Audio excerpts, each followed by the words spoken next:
What's up, everyone? Marc Lobliner, TigerFitness.com. You know what? I've been trying to add some production value to my videos. I've been trying to do some things a little bit different. Doing some things tomorrow with Victor Martinez, with Akeem, doing some really cool videos. Just finished filming with Generation Iron. Been in business meetings, bank meetings, you name it. Doing the tour with Battle Frog, filming those videos. Going to my warehouse in Ohio, living there half the time. I'm on the road, basically 2 weeks out of 4 weeks I'm there, and then finding time to spend time with my family. And I speak as someone who isn't much different than other people in my position, and that is as a CEO. So this video is called, So You Want to Own a Business. There's a lot of things that go into owning a business. One is you go in with the reality, the knowledge that 90% of all businesses fail. With the best plan or the worst plan, you might fail. Everybody who goes into running a business, who goes into business ownership, being a CEO, has the expectations of making it, has the expectations of being a great business. However, what happens along the way? You could run out of capital, cash flow could get crunched, you don't know what can happen. You have a bad employee steal money from you, you can have a government regulation tear you down. You can get sued, you can go out of business. Even if you have the perfect business plan, the inherent risks in starting a business are there. So that's the number one issue with starting a business, is you might just end up driving a cab or doing a job because you gave up your real career to do this, to follow your dreams. Another thing that might happen is you might regret it. And I've said this on this channel many times before. I do not go one day without regretting my decision to be a business owner. I regret it every day of my life because I look back and I remember that I missed Cammie's first steps. I missed Thomas's first steps. I did get to see Preston's first steps. I was there for that. But at the end of the day, I still miss those vital memories in a father's life. I've nearly destroyed my marriage. I've been gone, traveling, stressed, you name it. And when you're stressed, when you're tired, you'd be amazed at what an asshole you can be to those who you love. I've been screwed over in business. Generally, when you work for somebody, you get a paycheck. You might get passed up for a promotion here and there, but you won't get screwed. I've been screwed. And even if you get fired, you just get a new job, right? Or you get severance or something. There are bad things that can happen when you work for someone, but I'll tell you what.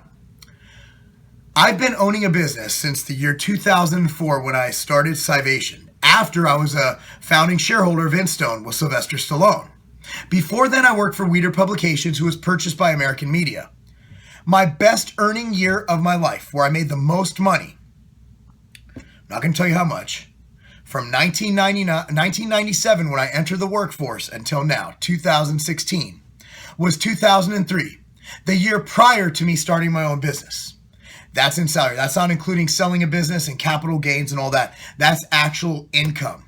The income I bring home as a CEO, as a business owner, isn't great. As a business owner, you're not living the day-to-day unless you don't know how to run a business. There's a reason why businesses go out of business too that I didn't get into. You expect to make money. In the first few years of business, you are going to probably lose money. And here's another thing that's well beyond the scope of this video. If you don't have money, you have to give some of your company away to venture capitalists or to partners or to the bank, just owing them money, taking SBA, small business loans that you cannot pay back. What then? The bank owns your business, bro. The bank owns your business. So what I want to say here, guys, owning a business is part of the Business Tips series. Owning a business is a great step.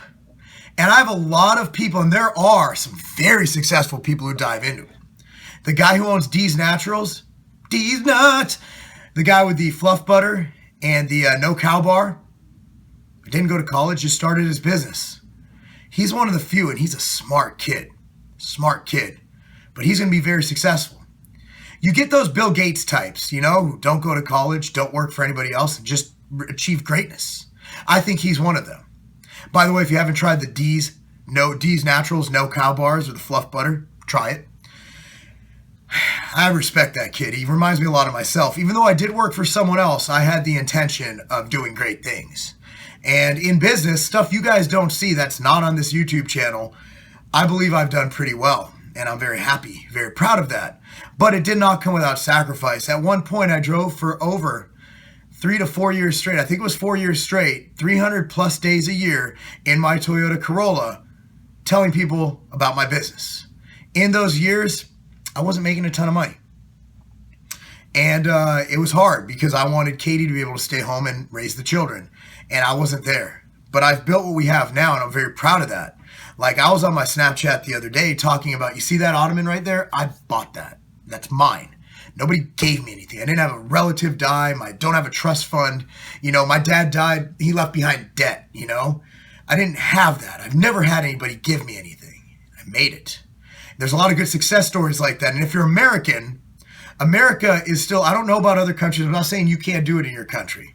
But America is the kind of country that even though we are going down the wrong path in some ways, you can still make it. You still have that opportunity. And if your country's like that, great. I'm just talking about where I do business, and that's America, okay? So if you're in America or even not, and you have that dream, attack it.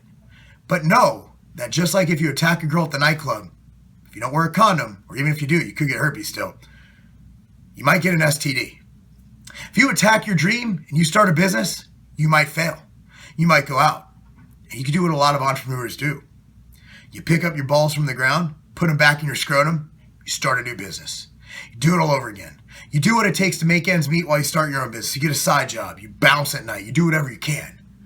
But it's that never say die attitude. Do you have what it takes? Are you willing to go 120? Are you willing to work 18 hours a fucking day to make it happen? If you can look me in the eyes right here and say you're willing to give it all you got, and even if you fail, you're going to pick up from the ground and do it all over again, then you're ready to be a fucking entrepreneur. But if you have to ask me, hey, I'm starting a business, I need some tips. I'm not being a dick. I'm not being a dick, okay?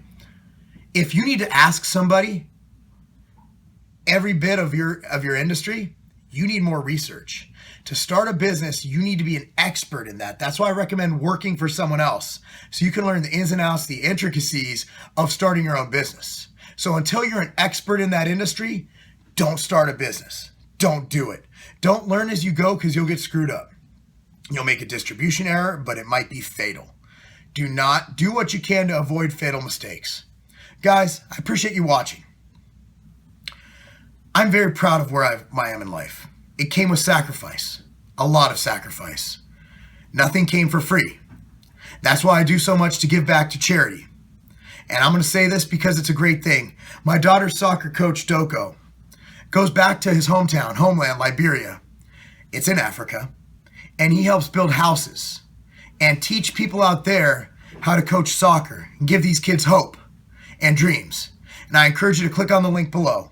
We're doing a preset where actually we have birthday cake flavor MTS Way, limited time. Whenever it sells out, we're out. For, I don't know, we might not ever bring it back. But 5% of all sales go to charity. Last year, we gave away tens of thousands of dollars to charity, including Duchenne's Muscular Dystrophy, Cystic Fibrosis Foundation. Now we're doing Operation Heroes Connect. This month is one goal, which is Doko's fund. Give back when you do make it. But if you're going to try and start a business, no. It's a risk. It's gambling. You have a 9 in 10 chance of failing. And if you're willing to go out there, give it your all, you might just succeed. And if you succeed, realize that even success comes with sacrifice. I'm Marc Lobliner, TigerFitness.com. Because being an entrepreneur, sacrificing it all, and knowing that you probably will fail, but for some reason you think you're in that 10% that are going to make it, that's ballsy. And that's not a game.